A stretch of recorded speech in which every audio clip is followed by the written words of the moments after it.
जय हिंद साथियों, SB curious में आप सभी का स्वागत है। आइए बात करते हैं 17 अगस्त और 18 अगस्त को जो ऑनलाइन एग्ज़ाम हो रहे हैं रेलवे ग्रुप डी के, उसके संबंध में बात करते हैं। उसमें जो प्रश्न आए हुए हैं हमें अब तक उपलब्ध हो पाए हैं, उसके बारे में आइए जानकारी प्राप्त करते हैं डिटेल में। तो पहला प्रश्न है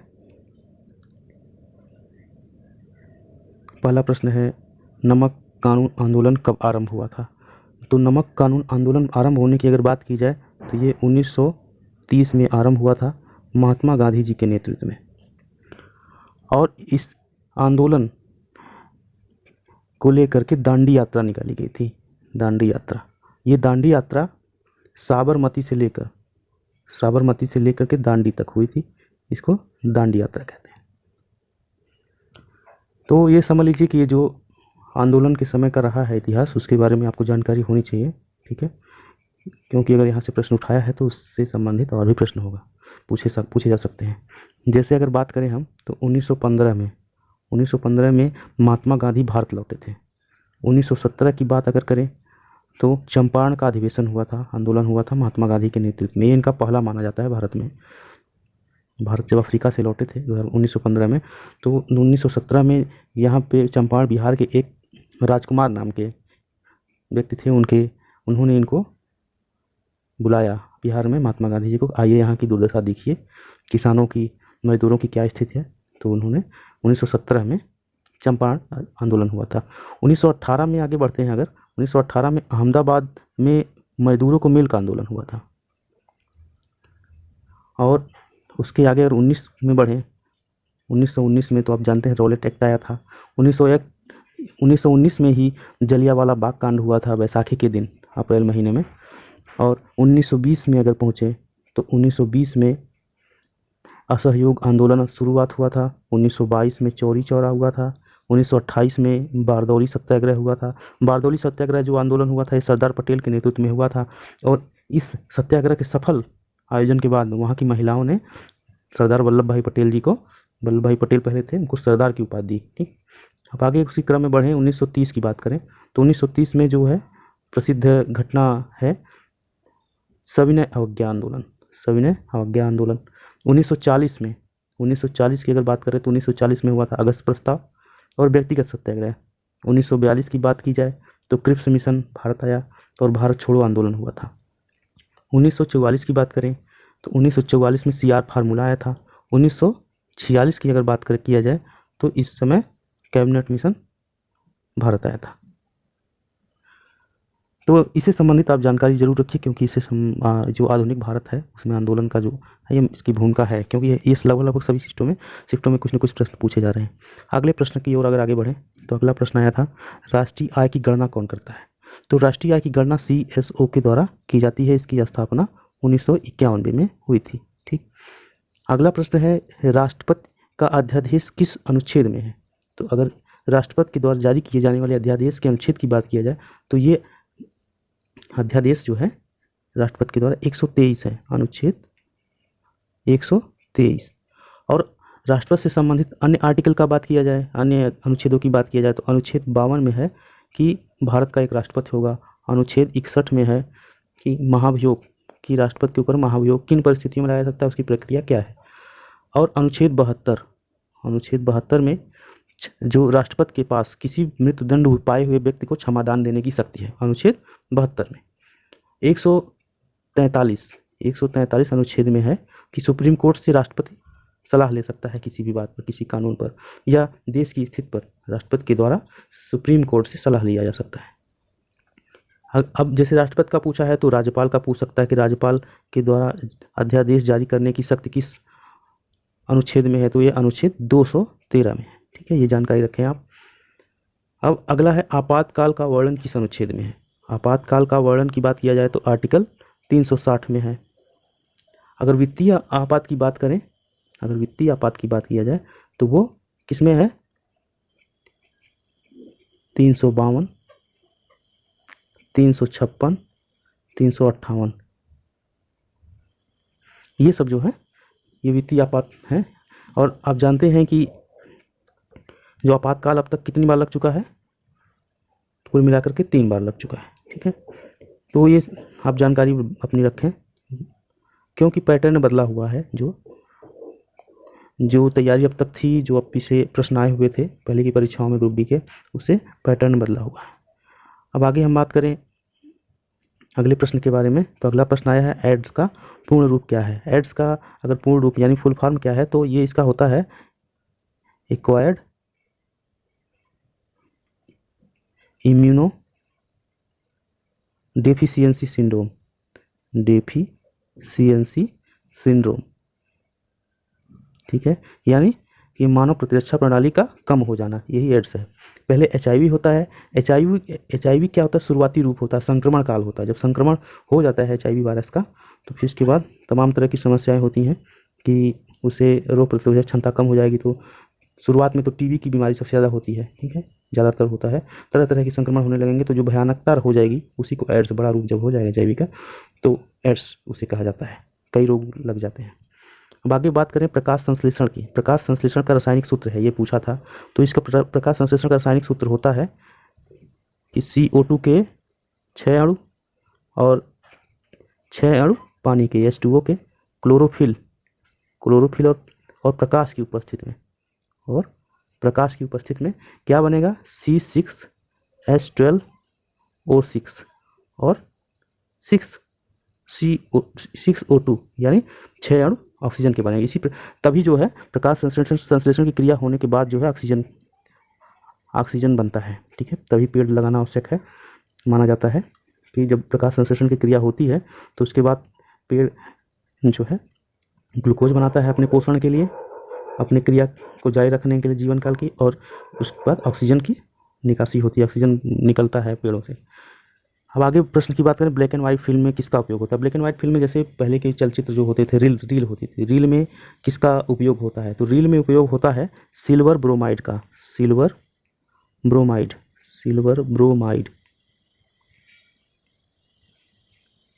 इसका प्रयोग होता था उसमें, उसी पे फिल्म प्रिंट होती थी। आगे बढ़ते हैं प्रश्नों में।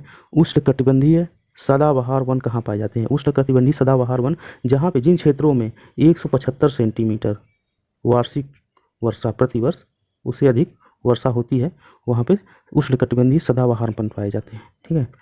अब आगे बात करते हैं पेरियार नदी कहाँ बहती है। पेरियार नदी बहने की बात अगर किया जाए तो ये केरल में बहती है, और बात किया जाए कि विशेष स्थल की बात किया जाए तो वेम्बनाद झील है, वेम्बनाद झील, ठीक है, यहाँ पे जाकर के ये मिलती है।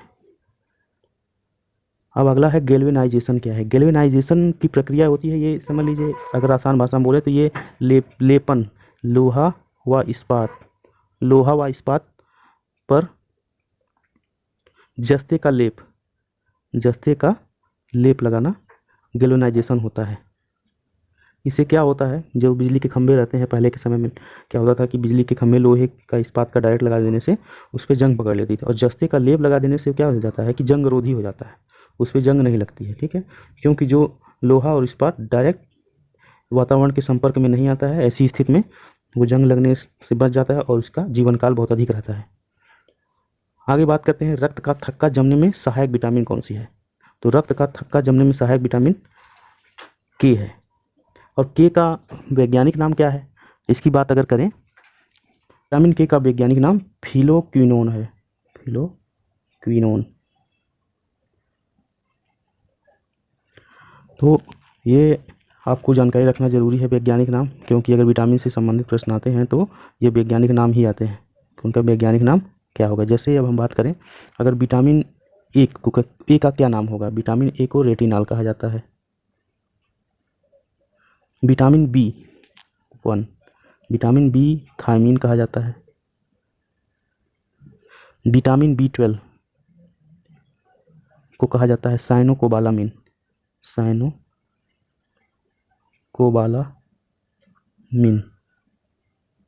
इसमें कोबाल्ट पाया जाता है, ये भी प्रश्न पूछता है। और विटामिन ई को कहते हैं टेकोफेरॉल।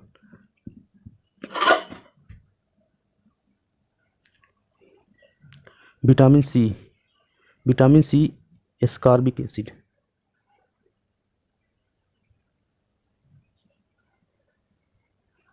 ये रहे कुछ नाम, और भी आप जानकारी बनाए रखिए, इससे आपको परीक्षा में मदद मिलेगी। ठीक है, अगले प्रश्न की ओर चलें तो प्रश्न आया था न्यूटन का दूसरा नियम। न्यूटन का दूसरा नियम दूरी, समय और चाल को लेकर के है। इसका सूत्र है यस बराबर U T plus half A T square. ठीक है, इसी प्रकार से आप प्रथम नियम और तृतीय नियम, ठीक है, जो जड़त्व के हैं, कि ये सब जो आप जानकारी रखिए। ठीक है, फर्स्ट लॉ में जैसा कि है v बराबर u प्लस ए टी। ठीक है, इसी प्रकार से तीसरा नियम है क्रिया प्रतिक्रिया का। ठीक है, तो ये पूछ लेगा। अब एमटीसी क्या है? एमटीसी का मतलब क्या है? Methyl iso cyanide. यह एक जो है जहरीली गैस है, और इसका रिसाव 1984 में दुर्घटनावश भोपाल एमपी में हो गया था। तो कई लाखों हजारों लोग मारे गए थे, लाखों प्रभावित हुए थे। ठीक है, अगला प्रश्न आया था अनुच्छेद 231 में क्या वर्णित है?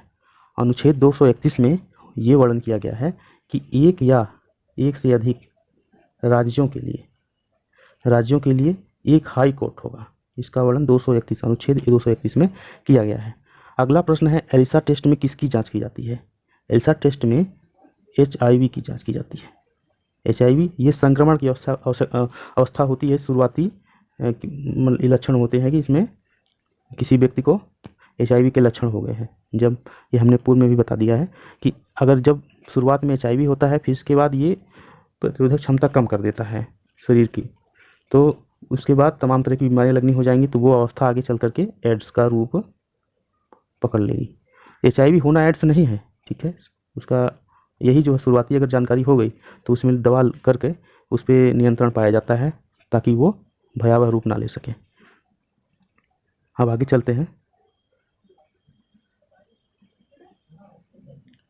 गोलीय दर्पण में बनने वाला प्रतिबिंब कैसा होता है? तो गोलीय दर्पण में बनने वाला प्रतिबिंब जो होता है वो वस्तु के बराबर रहेगा, वास्तविक रहेगा, वास्तविक और वस्तु का जो चित्र रहेगा वो उल्टा बनेगा, उल्टा। अगला प्रश्न आया था न्यूलैंड का अष्टक नियम किस तत्व से आरंभ तथा किस तत्व पर समाप्त होता है? तो न्यूलैंड का अष्टक नियम हीलियम से शुरू होता है, और थोरियम तक, हीलियम से लेकर थोरियम तक इसकी सीमा है। यहाँ तक ये न्यूलैंड का अष्टक नियम लागू होता है। तो जैसा कि आप देख रहे हैं कि वो लगभग मूल चीज़ें पूछ रहा है, थ्योरेटिकल। ठीक है, तो इन चीज़ों को ध्यान रखते हुए अपनी तैयारी को धार दीजिए, जिनके पास समय बचा हो अभी। अगला प्रश्न आया है धावन सोडा का रासायनिक सूत्र क्या है? तो धावन सोडा का रासायनिक सूत्र होता है Na2CO3 × 10H2O। ये धावन सोडा का। अगर बात करें बेकिंग सोडा या खाने वाले सोडे की बात करें, तो बेकिंग सोडा का रासायनिक सूत्र होगा NaHCO3, सोडियम बाइकार्बोनेट कहा जाता है। ठीक है, अगला प्रश्न है भारत का नेपोलियन किसे कहते हैं? तो भारत का नेपोलियन समुद्रगुप्त को कहा जाता है। ये गुप्त वंश के सबसे प्रतापी राजा थे, और गुप्त वंश का संस्थापक कौन है? श्रीगुप्त गुप्त वंश के संस्थापक थे, और समुद्रगुप्त ने उत्तरायण एवं दक्षिणायन की यात्रा की थी। ये विजय यात्रा है, इसको नाम दिया गया है उत्तरायण एवं दक्षिणायन। और समुद्रगुप्त के बारे में अगर पूछा जाए प्रश्न कि इनकी जानकारी किस प्रशस्ति से मिलती है, तो ये प्रयाग प्रशस्ति से इनकी जानकारी मिलती है। प्रयाग प्रशस्ति से समुद्रगुप्त के बारे में जानकारी मिलती है। और इसके लेखक कौन थे? लेखक हरिसेन थे। अब आगे चलते हैं।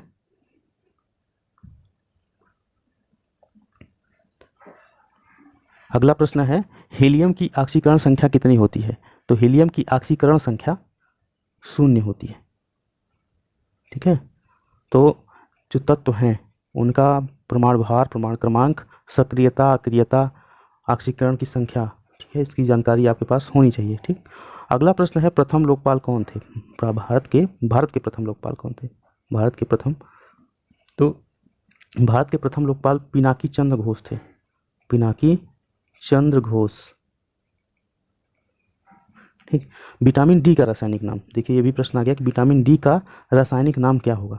विटामिन डी का रासायनिक नाम है कैल्सीफेरॉल। कैल्सीफेरॉल। तो देख रहे हैं कि आप लगभग लगभग हर शिफ्ट में विटामिन से एक प्रश्न पूछा जा रहा है। अगला प्रश्न देखते हैं, प्रथम पंचवर्षीय योजना का योजनाकार कौन था। तो क्या इस तरह से पूछ सकता है कि प्रथम पंचवर्षीय योजना किसका मॉडल था। तो ये हेराल्ड डोमर मॉडल पर आधारित थी। बात करें अध्यक्ष कौन था, अध्यक्ष जवाहरलाल नेहरू थे। अब आगे आइए चलते बात करते हैं और प्रश्नों की। फ्यूज तार पतला एवं लंबा क्यों बनाया जाता है। तो फ्यूज तार की बात करें, पतला और लंबा क्यों बनाया जाता है, तो उच्च प्रतिरोधकता एवं गलनांक के लिए। पतला रहेगा तो उसका प्रतिरोध अधिक रहेगा, और जब प्रतिरोध अधिक रहेगा तो धारा प्रवाहित होने पर वो जल्दी गल जाएगा। ठीक है, मतलब उच्च तापमान को प्राप्त कर लेगा और पतला होने के बाद वो गल जाएगा। तो जिस परिपथ में फ्यूज तार लगा रहेगा वो परिपथ में नुकसान होने से बच जाएगा। अगला प्रश्न है, पंचवर्षीय राज्य व्यवस्था कहाँ लागू हुई थी। तो पंचवर्षीय राज्य व्यवस्था सर्वप्रथम लागू हुई थी नागौर जिला राजस्थान। नागौर राजस्थान में हुई थी। और कब हुआ था ये हुआ था 1952 में। ये 1952 में हुआ था। और इसके बाद अगर पूछा जाए कि डेट क्या है, तो डेट 2 अक्टूबर थी। और दूसरी जगह कहाँ हुआ था, ये दूसरी जगह हुआ था आंध्र प्रदेश। दूसरी जगह आंध्र प्रदेश 2 अक्टूबर 1952 को ही, 1959 में आंध्र प्रदेश में हुआ था दूसरी जगह पे। पहली जगह नागौर जिला राजस्थान है और दूसरा आंध्र प्रदेश। अब अगला प्रश्न है कि जिप्सम को जलाने से क्या प्राप्त होता है। पहली बात तो इसके लिए जिप्सम का सूत्र जानकारी होना चाहिए, CaSO4 इंटू 2H2O।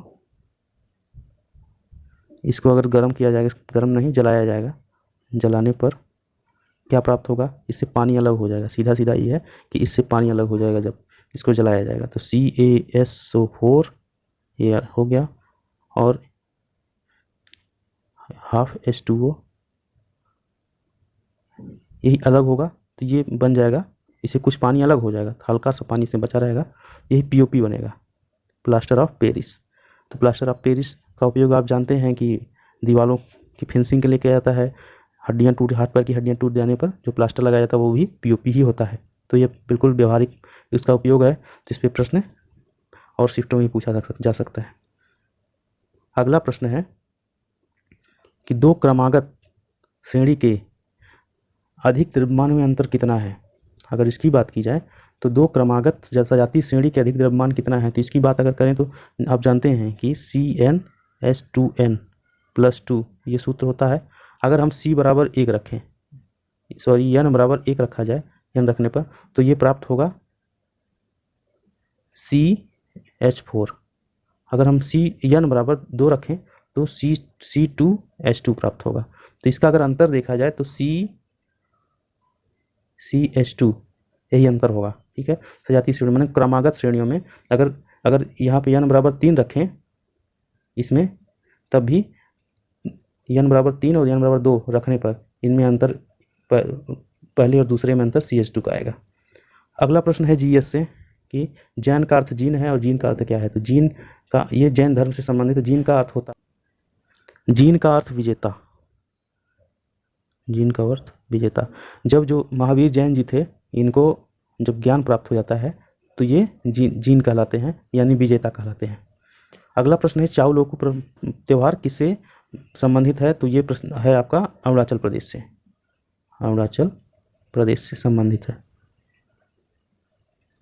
अगला प्रश्न है पर्यावरण प्रदूषक संकेतक कौन है। तो उसमें विकल्प दिए गए थे लाइकेन और SO2 ऐसे दिया गया था। तो पर्यावरण प्रदूषक कहलाते हैं लाइकेन। लाइकेन मतलब जो समुद्री काई होती है, समुद्री काई को लाइकेन कहते हैं।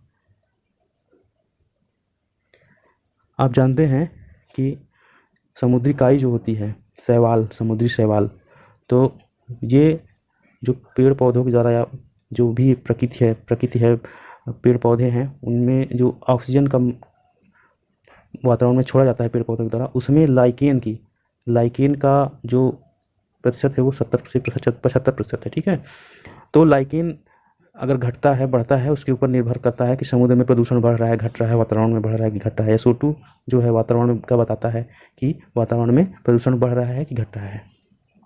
तो ये प्रदूषण संकेतक हैं। किस प्रक्रिया में सतह का पानी जमीन के अंदर रह जाता है? तो जो बारिश का पानी होता है, जब बारिश होती है तो वो जो ज़मीन पर रहता है उसके बाद रिस करके भूजल बनता है उसी से। तो जो भूजल बनता है उसको, उस प्रक्रिया को क्या कहते हैं? तो उस प्रक्रिया को कहते हैं इनफिल्ट्रेशन। फिल्ट्रेशन कहा जाता है। फिर इसके बाद है अगला प्रश्न, अनुच्छेद 279A किससे संबंधित है? अनुच्छेद 279 GST से संबंधित है। GST जो कानून बन गया 2017 में, लागू हुआ पूरे देश में। और इससे पूर्व 2016 में सबसे पहले अगर प्रश्न पूछा जाए कि भारत में सर्वप्रथम कहाँ पर लागू हुआ था GST, तो 2016 में ही संपूर्ण भारत में लागू होने से पहले सबसे पहले असम में लागू हुआ था GST। और GST की बात अगर और कर लें कि GST 21 संविधान संशोधन के अंतर्गत है, तो 101वां संविधान संशोधन के द्वारा GST कानून बना था। और आगे प्रश्न है, फ्लेमिंग के दाएं हाथ का क्या नियम है? फ्लेमिंग के दाएं हाथ का क्या नियम है? अगर इसकी बात करें तो जैसे फ्लेमिंग के दाएं हाथ का नियम ये है कि अगर ये हाथ दाहिना हाथ है उसको इस आकृति में बनाया जाता है तो अंगूठा जो रहेगा वो चुंबकीय बल को दिखाएगा, ये बल को दिखाएगा। जो मुड़ी हुई अंगुलियां हैं ये चुंबकीय क्षेत्र को प्रदर्शित करेंगी, चुंबकीय क्षेत्र को प्रदर्शित करेंगी। और सबसे जो छोटी उंगली है कनिष्ठिका, वो आवेश की दिशा को बताएगी, आवेश की दिशा को बताएगी। अगला प्रश्न है, अमरकंटक क्या है? अमरकंटक नर्मदा और सोन नदी का उद्गम स्थल है, सोन नदी का उद्गम स्थल है। नर्मदा अगर पूछ सकता है नर्मदा का मुहाना कहाँ है, तो नर्मदा का मुहाना अरब सागर में है, नर्मदा का मुहाना अरब सागर में है। और सोन नदी का मुहाना तो नहीं है, लेकिन ये गंगा नदी की सहायक नदी है, गंगा की सहायक नदी है सोन नदी। संगाई हिरन कहाँ पाया जाता है? संगाई हिरन असम और मिजोरम में पाया जाता है, मणिपुर में पाया जाता है, मणिपुर में संगाई हिरन पाया जाता है। और एक नेशनल पार्क है केबुल लामजाओ, केबुल लामजाओ नेशनल पार्क है, यहाँ पे संगाई हिरन बहुतायत में पाया जाता है। आइए चलते हैं अगले प्रश्न पे। अनुच्छेद 51A किस भाग में है? अनुच्छेद 51A की बात अगर किया जाए तो किस भाग में है? ये अनुच्छेद संविधान के चौथे भाग में है। और ये कहाँ से लिया गया है? ये आयरलैंड से गृहीत है, आयरलैंड से लिया गया है। और इसमें कहाँ से, इसमें जो DPSP है इसी को कहा जाता है DPSP, ठीक है, इसके अंतर्गत है। और ये फंडामेंटल जो ड्यूटी है इसके अंतर्गत ये USSR से ली गई है, USSR से। और स्वर्ण सिंह समित इसमें काम की थी। अगला प्रश्न है, हाजी अली दरगाह कहाँ है? हाजी अली दरगाह मुंबई में स्थित है। और इसका निर्माण कब हुआ था? 1431 में, महाराष्ट्र है, मुंबई महाराष्ट्र में स्थित है। नवरोज किसका त्यौहार है? नवरोज पारसी समुदाय का, पारसी धर्म के मानने वालों का त्यौहार है। और एक प्रश्न है, कमेंट बॉक्स में आप लिखिएगा कि पारसी धर्म के मानने वालों का पूजा स्थल क्या होता है? जैसे हिंदुओं का मंदिर होता है, ऐसे पारसी धर्म को मानने वाले लोगों का पूजा स्थल क्या होता है? अगला प्रश्न है, अवतल दर्पण में प्रतिबिंब कैसा होता है? तो अवतल दर्पण में जो वक्रता केंद्र होता है, उससे वक्रता केंद्र से जो प्रतिबिंब बनेगा उससे दूर बनेगा, वास्तविक बनेगा, वास्तविक, और उल्टा बनेगा, वस्तु से बड़ा बनेगा, वस्तु से बड़ा बनेगा। अगला प्रश्न है, क्लोर क्षार की प्रक्रिया क्या है? क्लोर क्षार की प्रक्रिया क्या है? तो क्लोर क्षार की प्रक्रिया ये है, NaCl + H2O equal to NaOH plus Cl2 plus H2। इसको बैलेंस करेंगे अगर 2NaCl 2H2O बैलेंस करेंगे तो इतना होगा, यानी ये NaCl और पानी से क्रिया करने पर NaOH और Cl2 और H2 बनेगा। इसी को क्लोर क्षार प्रक्रिया कहा जाता है। धुएं में किस कारण प्रकाश दिखाई देता है? तो ये टिंडल प्रभाव कहा जाता है, टिंडल प्रभाव। अगला प्रश्न है किसी वस्तु का प्रतिबिंब रेटिना पर नेत्र लेंस द्वारा प्रकाश की किरणों के कारण बनता है? तो ये लेंस का क्या काम है? ये प्रकाश की किरणों का अपवर्तन करता है, प्रकाश की किरणों का अपवर्तन करेगा। अपवर्तन के पश्चात जैसे लेंस है, यहाँ वस्तु है और रेटिना लेंस के पीछे होती है, तो जब किरण जाएगी तो रेटिना पे ऐसे चित्र बनेगा लेंस के द्वारा अपवर्तित करके। तो आप ये भी जानकारी रखिए कि रेटिना पर किसी वस्तु का चित्र कैसा बनता है। क्योंकि आँख में जो लगा लेंस है वो उत्तल लेंस की भांति कार्य करता है, तो ऐसी स्थिति में किसी भी वस्तु का चित्र रेटिना पर वस्तु से छोटा बनेगा और उल्टा बनता है। अगला प्रश्न है अक्षांश रेखाएं एवं देशांतर रेखाएं क्या हैं? तो अक्षांश, अगर पृथ्वी ग्लोब पर स्थित जो क्षैतिज रेखाएं हैं वो अक्षांश रेखाएं हैं, और जो ऊपर से नीचे ध्रुवों के मध्य खींची गई वो रेखाएं देशांतर रेखाएं हैं। अब आइए चलते हैं अगले प्रश्नों पर।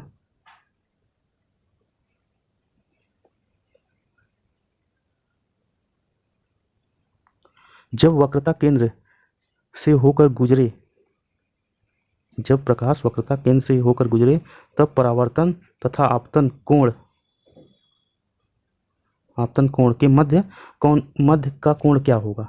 तब मध्य का कोण होता है 0 डिग्री अंश। ठीक है, यानी जिस कोण पर किरण परावर्तित होती है, अगर किसी भी लेंस के वक्रता केंद्र यहाँ पे स्थित होता है, यहाँ से अगर कोई किरण गुजरती है तो ये लेंस का हमने बताया, हाँ ठीक है। तो यहाँ से जो किरण गुजरती है तो ये बिना अपवर्तित हुए ही उसी सीध में चली जाएगी, तो यहाँ पे कोण का परिवर्तन नहीं होता है। ठीक है, यानी आपतन कोण और अपवर्तन कोण दोनों बराबर होंगे। अगला प्रश्न है राजीव गांधी खेल रत्न पुरस्कार का नाम बदलकर मेजर ध्यानचंद पुरस्कार कब किया गया था? तो इसकी बात करें तो ये बदलाव 6 अगस्त 2021 को किया गया था। अगर शुरुआत की बात करें कि राजीव गांधी खेल रत्न पुरस्कार की शुरुआत कब हुई थी, तो 1992 में हुई थी। और ये भी आप जानिए कि जो मेजर ध्यानचंद हैं उनका जन्म दिवस 29 अगस्त को हुआ था 1905 ईस्वी में। ठीक है, इन्हीं के नाम पे खेल दिवस मनाया जाता है 29 अगस्त को। अब अगला प्रश्न है विश्व में सर्वप्रथम लोकपाल का पद किस देश से अस्तित्व में आया था? तो स्वीडन से आया था। ठीक है, और भारत के प्रथम लोकपाल कौन थे? पिनाकी चंद्र घोष। और वर्तमान में लोकपाल, जैसा कि अगला प्रश्न भी है, वर्तमान में है प्रदीप कुमार मोहंती। अब आइए चलते हैं आगे प्रश्नों पे। वर्तमान में केरल के राज्यपाल कौन हैं? वर्तमान में केरल के राज्यपाल मोहम्मद आरिफ खान हैं। तो राज्यों के मुख्यमंत्रियों और राज्यपालों की जानकारी रखिए। उपनिषद में अगला प्रश्न है, उपनिषद में उप का क्या अर्थ है? उप का अर्थ है निकट। दुर्लभ रोग दिवस कब मनाया जाता है? अगले प्रश्न में है दुर्लभ रोग दिवस कब मनाया जाता है? तो 28 या 29 फरवरी को मनाया जाता है प्रतिवर्ष, जो भी डेट पड़े। बल का एसआई मात्रक क्या होता है? बल का एसआई मात्रक होता है न्यूटन। ठीक है, जैसा कि आप जान रहे हैं सूत्र है F बराबर ma। ठीक है, बल बराबर द्रव्यमान गुणे त्वरण, ये सूत्र है। अगर आपको सूत्र याद है तो परिभाषा भी याद है और आप सारे प्रश्न कर ले जाएंगे। आगे बात करें रेडॉक्स अभिक्रिया क्या है? अगले प्रश्न में रेडॉक्स अभिक्रिया क्या है? तो वह अभिक्रिया जिसमें ऑक्सीकरण और अपचयन दोनों साथ हों, वो ऐसी प्रक्रिया को रेडॉक्स कहते हैं। ठीक है, जैसे अगर एक रासायनिक सूत्र को देखा जाए, CaSO4 प्लस जिंक है, Zn is equal to ZnSO4, तब क्रिया करके क्या बनेगा? ZnSO4 प्लस कॉपर अलग हो जाएगा। ठीक है। तो इसमें ऑक्सीजन छूट भी रहा है एक जगह से, कॉपर के साथ से हट रहा है और जिंक में जाकर के जुड़ रहा है। तो ऐसी स्थिति में ऑक्सीकरण और अपचयन की प्रक्रिया दोनों हो रही है। तो ये रेडॉक्स प्रक्रिया का उदाहरण है। बुझा हुआ चूना, अगले प्रश्न में बुझे हुए चूने का रासायनिक सूत्र क्या है? तो बुझे हुए चूने का रासायनिक सूत्र होता है CaHOS का ट्वाइस। अब स्वदेशी, अगले प्रश्न में है स्वदेशी मिसाइल प्रलय का सफलतापूर्वक परीक्षण किया गया। तो जो पहले व्हीलर द्वीप था अब APJ अब्दुल कलाम द्वीप हो गया है, वहाँ से APJ अब्दुल कलाम द्वीप हो गया, वहाँ से परीक्षण किया गया है। और इस प्रलय मिसाइल का जो विकास किया है DRDO ने, DRDO द्वारा विकसित है ये। आगे चलते हैं आगे प्रश्नों में। वर्ल्ड कुश्ती चैंपियनशिप 2021 में पहला सिल्वर मेडल जीतने वाली महिला कौन थी? तो पहली महिला थी अंशु मलिक। और उसी मैच में वर्ल्ड कुश्ती चैंपियनशिप 2021 में कांस्य पदक जीतने वाली कौन थी? ये थी सरिता मौर्य।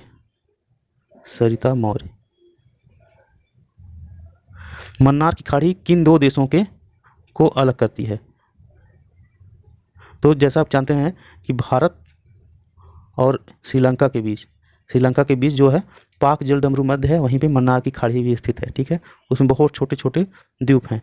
जो राम सेतु है वो भी वहीं स्थित है। आइए और आगे प्रश्नों को देखते हैं। अब ये 18 तारीख की शिफ्टों से प्राप्त हुए जो चित्र हैं, प्रश्न हैं फर्स्ट शिफ्ट से। ठीक है, और शिफ्टों की जानकारी हमें मिलेगी तो कलेक्ट करके हम आपको बताएंगे। ये क्षमा करिएगा, ये 18 तारीख की फर्स्ट शिफ्ट के प्रश्न हैं। आइए देखते हैं। निम्न प्रक्रिया में